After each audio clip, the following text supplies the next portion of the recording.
गरज आपण पुढे आणू साहेब. यातला प्रत्येक पोरगा आज ग्रॅज्युएशन झालं की माझ्या इथं जॉबला आलेला आहे साहेब. यांना एवढ्याले पॅकेज आहेत, ज्या व्यक्तीने 20-20 वर्ष काम नाही केलं यांना एवढ्याला मी पॅकेज दिले साहेब. पण यांच्याकडून कामही करून घेतले आणि यांना माझं शिकवण बघा तुम्ही. पुडी खायची नाही, दारू प्यायची नाही, दाब्यावर जेवायला जायचं नाही, आई वडिलांची सेवा करायची, मुलांना चांगलं एज्युकेशन देत साहेब. हे दिलं मी आणि आज मी यांना हीच डिमांड केली की यार माझ्या ज्ञानाच्या कट्टांना त्रास होतो, तुम्ही का फोन करत नाही, का त्यांच्या शिव्या खात नाहीत. अरे आज शिव्या खा, मला टाइम मिळेल तुम्ही त्या शिव्या खाल्ल्यात.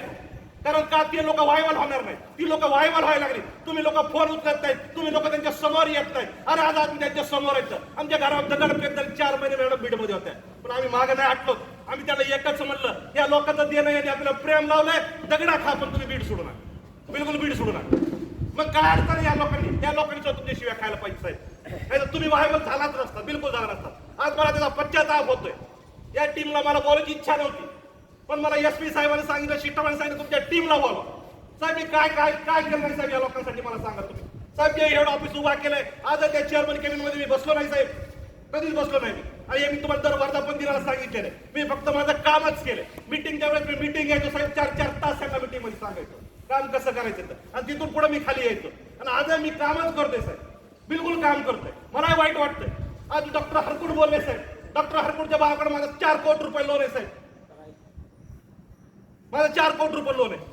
मी लोन वाल्याला आणखी बोललो नाही साहेब. माझं फोकस फक्त मला लोकांचे पैसे देण्यावर आहे. मला माहिती आहे माझ्या कुठे ग्रुप मधून मी पैसे उभा करू शकतो आणि लोकांचे पैसे देऊ शकतो. माझं टार्गेटच ते आहे साहेब. प्लीज माझी विनंती आहे, तुम्हाला खूप त्रास होतोय, मी त्याच्याबद्दल माफी मागतो. माफी सुद्धा कमी आहे, ते शब्द सुद्धा कमी मला माहिती आहे. कारण मी तुम्हाला माझा फॅमिली मेंबर मानलेले. तुम्हाला त्रास होतोय, मला त्याचा त्रास खूप होते. माझ्या घरच्यांना त्रास झाला सुद्धा मला काही त्रास झालेला नाही साहेब. पण तुम्हाला झालेला त्रास म्हणजे मला खूप वेदना होत्या. कधी मी माझी फॅमिली सुद्धा विचार नाही केला, कधीच नाही विचार केला. मी एवढं फिरलोय साहेब, एवढं काम केलं, आजही कामच करतोय साहेब. काय सांगतो तुम्हाला, फक्त माझा परमेश्वरला रोज मी विनंती करतो की माझी तारखेत मला लोकांचे पैसे द्यायचे. आणि आज साहेब ती मी सक्सेस केले. 21 तारीख तुम्हाला दिली, मी ते सक्सेस केले. तुम्हाला काय सांगा, परवा दिवशी मला दिल्लीला